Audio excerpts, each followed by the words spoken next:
Actually, I made a SM25 resemblant microphone that I assembled, and that gave me a lot of low end.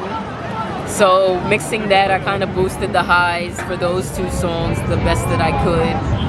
And in regards to like Holy Investigation, the artist Moody Mercury Baby from Florida, shout out to him. He actually sent me his vocals, so I mixed them in, given with what I was sent, to the best of my ability. And tracks like I See the Light, I mean,